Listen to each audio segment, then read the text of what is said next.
Hello' students, তোমালোকে কৰা comment অনুসৰি আজি মই তোমালোকৰ বাবে এইচএছ ছেকেণ্ড ইয়াৰৰ অৰ্থাৎ ক্লাছ 12ৰ পলিটিকেল ছায়েন্স ছাবজেক্টটোৰ পৰা এইবাৰ পৰীক্ষাত আহিবলগীয়া গোটেই কিতাপখনৰে কেইবাটাও গুৰুত্বপূৰ্ণ আৰু কমন ইম্পৰ্টেণ্ট কুৱেশ্যন এনচাৰ লৈ আহিছোঁ। গতিকে আজিৰ ভিডিঅ'টো তোমালোকৰ বাবে খুবেই গুৰুত্বপূৰ্ণ হ'ব। তোমালোকে ভিডিঅ'টো একদম শেষলৈকে চাই যোৱা। আজি মই তোমালোকক পলিটিকেল ছায়েন্স ছাবজেক্টটোৰ পৰা এইবাৰ পৰীক্ষাত আহিবলগীয়া common important selected question answer প্ৰদান কৰিম। তোমালোকে ভিডিঅ'টো একদম শেষলৈকে ধুনীয়াকৈ চাই যোৱা। এতিয়া মই তোমালোকক প্ৰথমটি প্ৰশ্নৰ পৰা আলোচনা কৰাই দিম। আজি আমাৰ প্ৰথম প্ৰশ্ন হৈছে সাৰ্কৰ প্ৰথম শীৰ্ষ সন্মিলনখন ক'ত অনুষ্ঠিত হৈছিল। মই তোমালোকক এইবাৰ পৰীক্ষাত আহিবলগীয়া পলিটিকেল ছায়েন্সৰ শ্বৰ্ট কুৱেশ্যন এনচাৰ, লং কুৱেশ্যন এনচাৰ গোটেই শেষলৈ আলোচনা কৰাই দিম। গোটেই কমন ইম্পৰ্টেণ্ট কুৱেশ্যন এনচাৰ আজি তোমালোকক মই ধুনীয়াকৈ আলোচনা কৰাই দিম।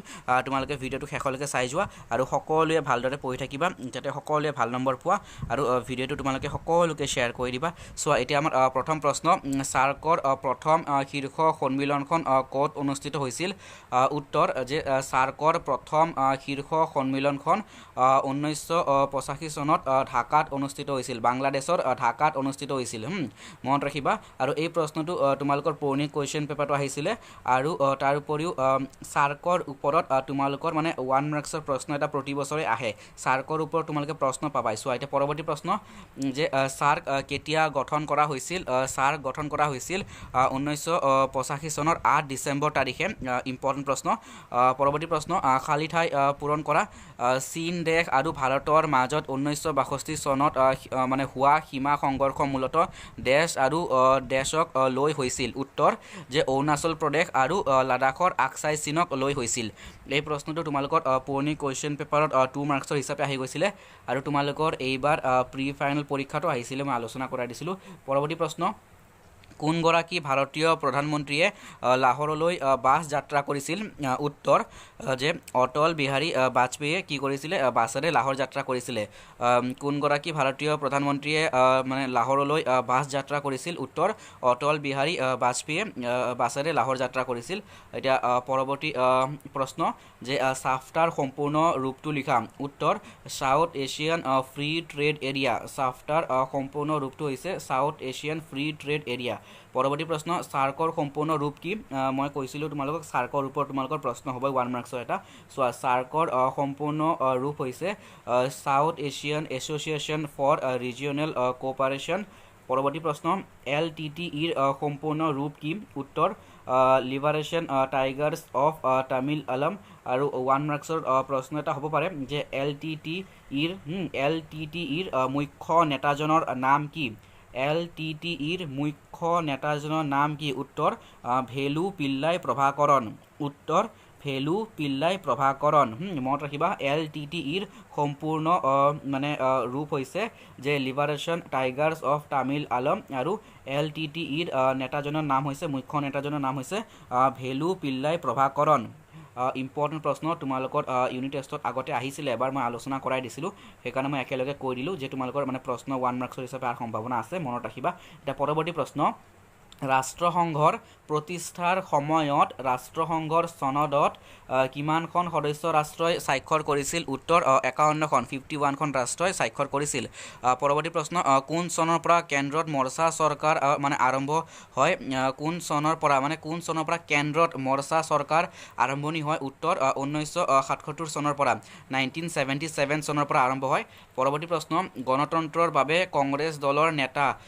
গণতন্ত্ৰৰ বাবে কংগ্ৰেছ দলৰ নেতা কোন আছিল। উত্তৰ জগজীৱন ৰাম। উত্তৰ জগজীৱন ৰাম। ইম্পৰ্টেণ্ট প্ৰশ্ন।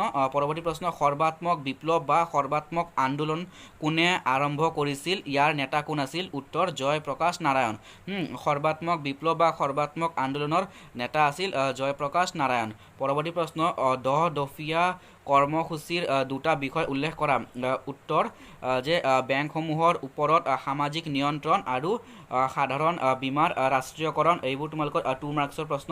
চ' পৰৱৰ্তী প্ৰশ্ন, আৰু 10 দফীয়া কাৰ্যসূচী বা কৰ্মসূচীৰ ওপৰত তোমালোকৰ প্ৰশ্ন হ'ব। চোৱা, উত্তৰ বেংকসমূহৰ ওপৰত সামাজিক নিয়ন্ত্ৰণ আৰু মানে সাধাৰণ বীমাৰ ৰাষ্ট্ৰীয়কৰণ।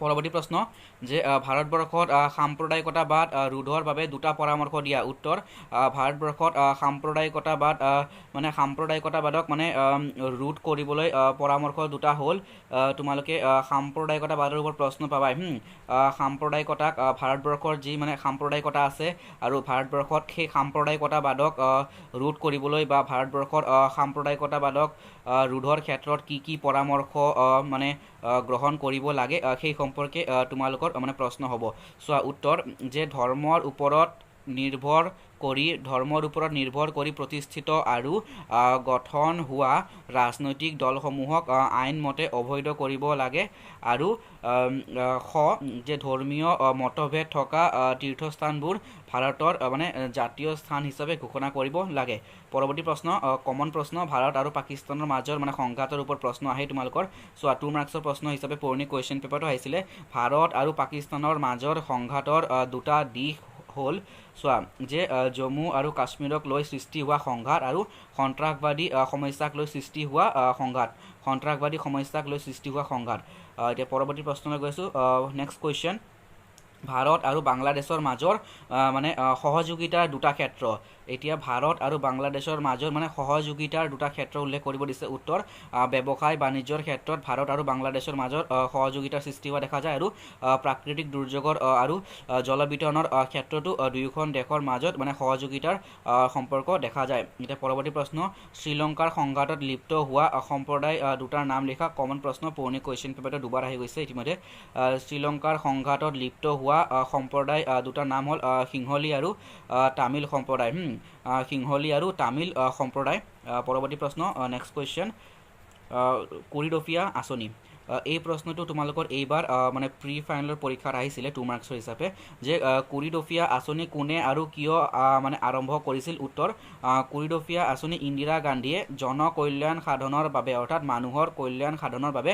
গ্ৰহণ কৰিছিল আৰু এটা কমন প্ৰশ্ন আহে ইয়াৰ পৰা তোমালোকৰ ইউনিট টেষ্টতো আহিছিলে যে গৰিবী হাটাও মানে শ্লোগান কাৰ আছিলে ইন্দিৰা গান্ধীৰ আছিলে গৰিবী হাটাও শ্লোগান কাৰ আছিলে ইন্দিৰা গান্ধীৰ মনত ৰাখিবা এতিয়া পৰৱৰ্তী প্ৰশ্ন 1975 চনৰ জৰুৰীকালীন অৱস্থাৰ দুটা ফলাফল বা পৰিণতি লিখা 1975 চনৰ 1975 চনৰ মানে জৰুৰীকালীন অৱস্থাৰ তোমালোকৰ মানে পৰীক্ষাত ফলাফল নাইবা পৰিণতিৰ ওপৰত প্ৰশ্ন হয় উত্তৰ যে সংবাদ মাধ্যমৰ স্বাধীনতা বাতিল কৰা হৈছিল আৰু সকলোবোৰ মানে কংগ্ৰেছ বিৰোধী নেতাক মানে গ্ৰেপ্তাৰ কৰা হৈছিল পৰৱৰ্তী প্ৰশ্ন চিমলা চুক্তিৰ দুটা চৰ্ত এই প্ৰশ্নটো তোমালোকৰ পুৰণি কুৱেশ্যন পেপাৰত 2 মাৰ্কছৰ প্ৰশ্ন হিচাপে আহিছিলে চিমলা চুক্তিৰ দুটা চৰ্ত আৰু এইবাৰ তোমালোকৰ প্ৰি ফাইনেল পৰীক্ষাত আহিছিলে মানে 4 মাৰ্কছৰ প্ৰশ্ন হিচাপে আহিছিলে চিমলা চুক্তিৰ বিষয়ে এটা মানে আলোচনা আগবঢ়োৱা তোমালোকক মই 4 মাৰ্কছৰ হিচাপে আলোচনা কৰাই দিছোঁ চোৱা উত্তৰ চিমলা চুক্তি স্বাক্ষৰিত হয় 1972 চনৰ 2 জুলাইত ভাৰতৰ প্ৰধানমন্ত্ৰী ইন্দিৰা গান্ধী আৰু পাকিস্তানৰ ৰাষ্ট্ৰপতি জুলফিকাৰ আলী ভুট্টোৰ মাজত ভাৰতৰ ৰাজ্য হিমাচল প্ৰদেশৰ ৰাজধানী চিমলাত কাৰ মাজত স্বাক্ষৰিত হয় মনত ৰাখিবা ভাৰতৰ মানে প্ৰধানমন্ত্ৰী ইন্দিৰা গান্ধী আৰু পাকিস্তানৰ ৰাষ্ট্ৰপতি জুলফিকাৰ আলী ভুট্টোৰ মাজত ভাৰতৰ ৰাজ্য হিমাচল প্ৰদেশৰ ৰাজধানী চিমলাত চিমলা চুক্তি স্বাক্ষৰিত হয় আৰু চিমলা চুক্তিৰ দুটা চৰ্ত হৈছে দুই ৰাষ্ট্ৰই পাৰস্পৰিক দ্বিপাক্ষিক শান্তিপূৰ্ণ আলোচনাৰ দ্বাৰা মানে তেওঁলোকৰ মানে বিবাদ আৰু সংঘাতসমূহৰ মানে সমাধান কৰিব আৰু দুই ৰাষ্ট্ৰই পাৰস্পৰিক জাতীয় ঐক্য ভৌগোলিক অখণ্ডতা আৰু ৰাজনৈতিক স্বাধীনতা আৰু সাৰ্বভৌম সমতাক সন্মান কৰিব এই দুটা আছিলে চিমলা চুক্তিৰ চৰ্ত এতিয়া পৰৱৰ্তী প্ৰশ্ন মৰ্চা চৰকাৰৰ যিকোনো দুটা বৈশিষ্ট্য লিখা মৰ্চা চৰকাৰৰ বৈশিষ্ট্য চোৱা যে মৰ্চা চৰকাৰৰ দুটা বৈশিষ্ট্য হ'ল মৰ্চা চৰকাৰত মানে দুই বা ততোধিক মানে ৰাজনৈতিক দল সংযুক্ত হৈ থাকে আৰু মৰ্চা চৰকাৰ অস্থায়ী বা অস্থিৰ এই চৰকাৰ যিকোনো সময়ত পতন ঘটিব পাৰে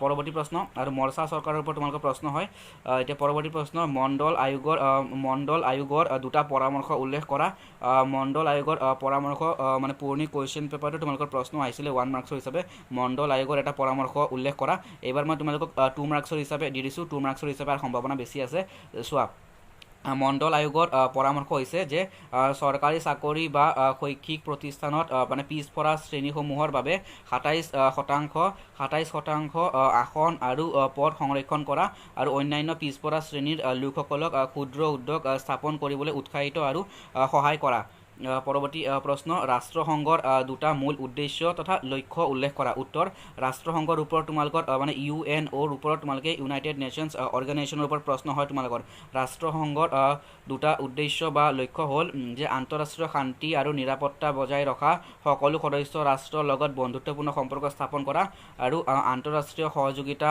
মানে আহৰণ কৰা আন্তঃৰাষ্ট্ৰীয় সমস্যাসমূহ সমাধান কৰা এতিয়া পৰৱৰ্তী প্ৰশ্ন যে কোন চনত বিশ্ব বেংক গঠন কৰা হৈছিল বিশ্ব বেংকৰ কাৰ্যৰ ওপৰত তোমালোকৰ মানে 4 মাৰ্কছৰ লং কুৱেশ্যন আহে বিশ্ব বেংক কোন চনত বিশ্ব বেংক গঠন কৰা হৈছিল বা স্থাপন কৰা হৈছিল বিশ্ব বেংকৰ কাৰ্যসমূহ আলোচনা কৰা উত্তৰ যে 1945 চনত বিশ্ব বেংক গঠন কৰা হৈছিল ইয়াৰ কাৰ্যসমূহ হ'ল যে বিশ্ব বেংকে মানৱ সম্পদ কৃষি গ্ৰাম্য উন্নয়ন পৰিৱেশ ৰক্ষা আন্তঃগাঁথনি আদি দিশত উন্নতিৰ বাবে কাৰ্য কৰে তাৰপিছত যে সদস্য ৰাষ্ট্ৰসমূহক ঋণ আৰু অনুদান আগবঢ়ায় এইদৰে বিশ্ব বেংকে উন্নয়নশীল দেশসমূহৰ অৰ্থনৈতিক নীতিৰ ওপৰত যথেষ্ট প্ৰভাৱ বিস্তাৰ কৰে যে ধন বিনিয়োগৰ জৰিয়তে সদস্য ৰাষ্ট্ৰসমূহৰ পুনৰ্গঠন আৰু উন্নয়নৰ বাবে প্ৰচেষ্টা চলায় যে আন্তৰ্জাতিক বাণিজ্যৰ ক্ষেত্ৰত দীৰ্ঘকালীন ভাৰসাম্য স্থাপনৰ বাবে উৎপাদনশীল সম্পদৰ ক্ষেত্ৰত অন্তৰ্গত মানে বিনিয়োগৰ ওপৰত গুৰুত্ব দিয়ে এইকেইটা হৈছিলে বিশ্ব বেংকৰ প্ৰধান কাৰ্যাৱলী এতিয়া পৰৱৰ্তী প্ৰশ্ন কমন প্ৰশ্ন এইবাৰ তোমালোকৰ 4 মাৰ্কছৰ হিচাপে অহাৰ সম্ভাৱনা বেছি আছে কমন প্ৰশ্ন তোমালোকৰ মানে আগতো আহিছিলে পুৰণি কুৱেশ্যন পেপাৰ আৰু এইবাৰ প্ৰি ফাইনেল আৰু তোমালোকৰ ইউনিট টেষ্টতো আহিছিলে যিসকলে মোক কুৱেশ্যন পেপাৰ পঠাইছিলে ইতিমধ্যে মই আলোচনা কৰাই দিছিলোঁ চোৱা উত্তৰটো হৈছে যে মানে ভাৰতৰ নিৰাপত্তা পৰিষদৰ স্থায়ী সদস্য পদৰ মানে দাবীৰ যুক্তিযুক্ততা মানে প্ৰতিপন্ন কৰা ইয়াৰ উত্তৰটো তোমালোকক মই মানে পইণ্টত আলোচনা কৰাই দিছোঁ তোমালোকে পইণ্টত লিখিবা ধুনীয়াকৈ আলোচনা কৰাই দিছোঁ চোৱা মই বুজাই দি আছোঁ যে ভাৰতৰ নিৰাপত্তা পৰিষদৰ ভাৰতৰ মানে ৰাষ্ট্ৰসংঘৰ নিৰাপত্তা পৰিষদৰ ৰাষ্ট্ৰসংঘৰ যি নিৰাপত্তা পৰিষদ আছে মানে তাৰে মানে স্থায়ী সদস্য পদৰ মানে দাবীৰ এটা টাইপিং মিষ্টেক আছে দাবী হ'ব যে স্থায়ী সদস্য পদৰ দাবীৰ যুক্তিযুক্ততা প্ৰতিপন্ন কৰা ৰাষ্ট্ৰসংঘত ভাৰতবৰ্ষৰ ৰাষ্ট্ৰসংঘৰ নিৰাপত্তা পৰিষদৰ মানে স্থায়ী সদস্য পদৰ দাবীৰ যুক্তিযুক্ততা প্ৰতিপন্ন কৰা কমন প্ৰশ্ন আৰু ইম্পৰ্টেণ্ট প্ৰশ্ন উত্তৰ যে ভাৰতবৰ্ষ বিশ্বৰ আটাইতকৈ বৃহত্তম গণতন্ত্ৰ আৰু গণতান্ত্ৰিক মূল্যবোধক স্বীকৃতি দিয়ে আৰু যে ভাৰত বিশ্বৰ ভিতৰত দ্বিতীয় জনবহুল দেশ যে ৰাষ্ট্ৰসংঘৰ মানে সকলো ধৰণৰ কাৰ্যতে ভাৰতে সক্ৰিয়ভাৱে অংশগ্ৰহণ কৰে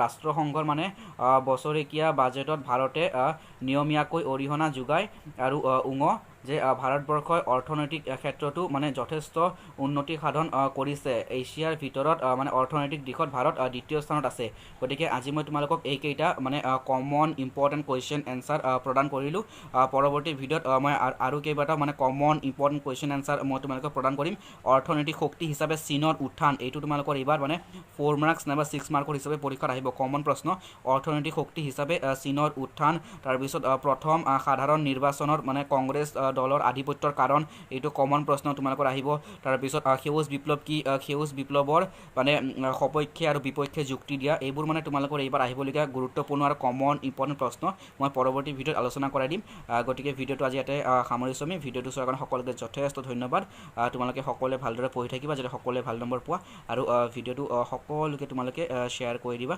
তোমালোকৰ চিনাকিবোৰক লগৰবোৰক ক্লাছমেটবোৰক সকলোকে শ্বেয়াৰ কৰি দিবা আৰু ভিডিঅ'টো চোৱাৰ কাৰণে সকলোকে যথেষ্ট ধন্যবাদ তোমালোকে সকলোৱে ভালদৰে পঢ়ি থাকিবা ভিডিঅ'টো আজি আমি ইয়াতে সামৰিছোঁ